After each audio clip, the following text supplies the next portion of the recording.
DElEd सीटी का exam दिया था और मैंने पूरे ऑल ओवर स्टेट में 31 रैंक मैंने हासिल किया था। और मुझे सीटी का पेपर हो रहा है, उसमें लगभग 3 से 4 लाख स्टूडेंट जो है पार्टिसिपेट करते हैं। और स्ट्रेटेजी जिसके थ्रू जो है आप 100 रैंक के अंदर में आ सकते हैं। डीएलएड सीटी का सिलेबस क्या होता है, देखिए मुझे लग रहा है कि अब आप लोगों को डमी एडमिट कार्ड नहीं मिलेगी, अब डायरेक्ट से आप लोगों को एडमिट कार्ड मिलेगी। और ये है कि इसमें कोई नेगेटिव मार्किंग नहीं होती है।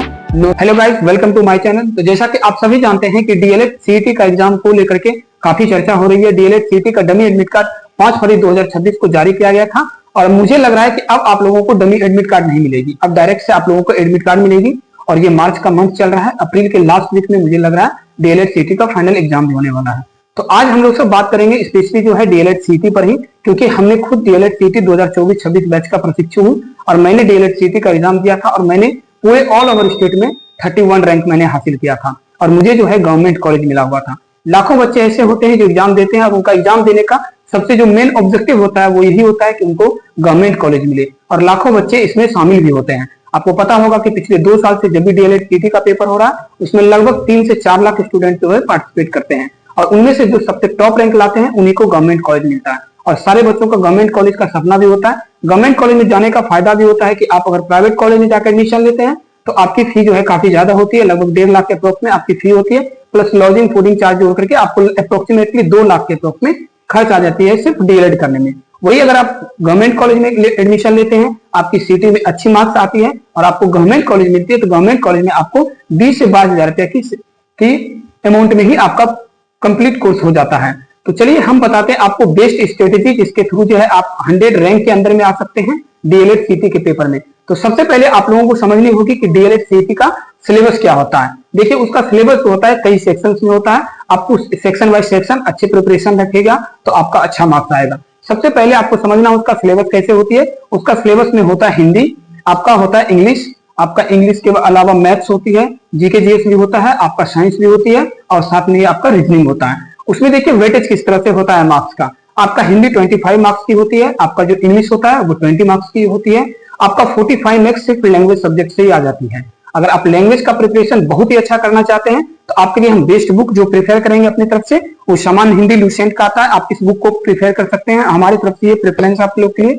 आप अगर अच्छा तैयारी चाहते हैं कि आपका हिंदी पे बहुत अच्छा हो तो आप इस बुक को उसके लिए आप पढ़ सकते हैं। और साथ में लुसेंट इंग्लिश का भी बुक आता है, आप चाहिए तो उससे भी कर सकते हैं। अदरवाइज अगर आप किसी कॉम्पिटिटिव एग्जामिनेशन की प्रिपरेशन कर रहे हैं तो आपके लिए सबसे बेस्ट रहेगा कि आप जो भी कॉम्पिटिशन की प्रिपरेशन कर रहे हैं उसमें अगर आप इंग्लिश पढ़ते हैं तो वो सेम टू सेम इंग्लिश वैसे ही होती है। तो आपका 45 मार्क्स जो है 2 लैंग्वेज सब्जेक्ट को जोड़ करके ही हो जाती है। 25 मार्क्स का आपका मैथमेटिक्स होता है और मैथमेटिक्स आपको एनसीईआरटी की क्लास 1, क्लास 5, 6, 7 और 8, 9, 10 आप 10 तक का अगर कंप्लीट कर लेते हैं एनसीईआरटी का बुक तो मैथमेटिक्स आपका अप्रोक्सीमेटली रहता है कि आपका वहीं से रहता है। तो ओवरऑल चांस ये रहती है कि अगर आपको हो पाए तो एनसीईआरटी बुक से ही प्रिपरेशन कीजिएगा। अदरवाइज अगर आप उससे नहीं कर पाते हैं तो जो भी कॉम्पिटिटिव एग्जामिनेशन की प्रिपरेशन कर रहे हैं, अगर आप आर.एस. अग्रवाल जैसे बुक को पढ़ रहे हैं तो वो भी आपके लिए ज्यादा प्रॉफिटेबल रहेगा। सेकेंडरी में आता है आपका जो सोशल स्टडीज का पेपर आता है जो 20 मार्क्स के होते हैं। तो सोशल साइंस के लिए आप सबसे अच्छा रहेगा लुसेंट का बुक पढ़िए। लुसेंट के बुक से ही मैक्सिमम क्वेश्चन इसी बुक से रहती है उसमें, क्योंकि मैंने खुद इसी बुक को पढ़ा था। तो हम चाहेंगे कि आप लोग भी इसी बुक से प्रिपरेशन कीजिए। और करंट अफेयर्स का वेटेज काफी कम रहती है तो ज्यादा सोचना नहीं है। जो तीसरी सबसे जो इंपॉर्टेंट आती है उसमें वो आता है आपका साइंस का। तो साइंस के लिए आप किसी भी कॉम्पिटिटिव पेपर को आप ले सकते हैं, वहां से आपकी प्रिपरेशन कीजिएगा तो वहां से आपका। दूसरी जो सबसे इंपॉर्टेंट बात आती है इसमें वो आती है पीवाईक्यू को लेकर के कि पीवाईक्यू किसका लगाया जाए। देखिए आपका जो भी मार्केट में अवेलेबल है, जैसे कि किरण पब्लिकेशन का है, आपका चक्षु पब्लिकेशन का है, आपका सबसे बेस्ट है जैसे यूनि पब्लिकेशन का, आप इसका भी ले सकते हैं। पीवाईक्यू किसी का भी आप लीजिएगा, पीवाईक्यू लगाना इंपॉर्टेंट है क्योंकि उससे आपका जो है एग्जामिनेशन को लेकर के कॉन्फिडेंस आपका आएगा। एग्जाम तो आपको पता ही होनी चाहिए कि एग्जाम इसका ऑनलाइन मोड में होती है, ऑफलाइन मोड में एग्जाम नहीं होती है, ऑनलाइन मोड में होती है। बट अगर आपने अगर किसी का भी क्लास ले रखा है ऑनलाइन मोड में, अगर अवेलेबल हो आपके पास प्रैक्टिस सेट, तो आप वहां से भी प्रैक्टिस सेट लगा सकते हैं। क्योंकि देखिए जब आप मॉक लगाते हैं तो मॉक से आपका कॉन्फिडेंस जो होता है एग्जाम को लेकर के थोड़ा सा अपलिफ्ट होता है। तो इसलिए बेटर रहेगा कि आप कहीं से भी, चाहे वो ऑफलाइन हो या ऑनलाइन हो, पीवाईक्यू जरूर आप एक लगाते रहिएगा। कल जरूर लगा लीजिएगा। प्रीवियस ईयर नहीं अगर अवेलेबल हो तो आपका जो प्रैक्टिस सेट होगा, प्रैक्टिस सेट अगर अवेलेबल है तो प्रैक्टिस सेट भी आप लगा सकते हैं। और आपको इसमें समझना चाहिए सबसे इंपॉर्टेंट इसमें ये है कि इसमें कोई नेगेटिव मार्किंग नहीं होती है। नॉर्मलाइजेशन का सिस्टम लागू है इसमें।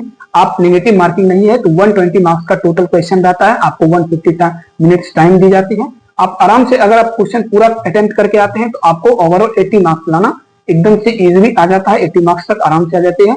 और जिसका भी 80 मार्क्स आता है, आप साइंस वाले अगर हैं तो 80 मार्क्स अगर आपका आ रहा है, 85 मार्क्स आ रही है, आप सेफ जोन में है। यानी कि आपको नॉर्मलाइज होकर के कोई ना कोई गवर्नमेंट कॉलेज, चाहे वो डाइट हो, टीटीसी हो, सीटी हो, बाइट हो, कोई ना कोई गवर्नमेंट कॉलेज आपको कंफर्म मिल जाएगी अगर आप 80 मार्क्स ले आते हैं तो। और अगर जो आर्ट्स वाले कैंडिडेट्स हैं उनके 65 मार्क्स से भी उन्हें गवर्नमेंट कॉलेज मिल जाती है। और इसमें भी कैटेगरी वाइज कटअप रहती है, सबका कैटेगरी वाइज कटअप अलग से होती है।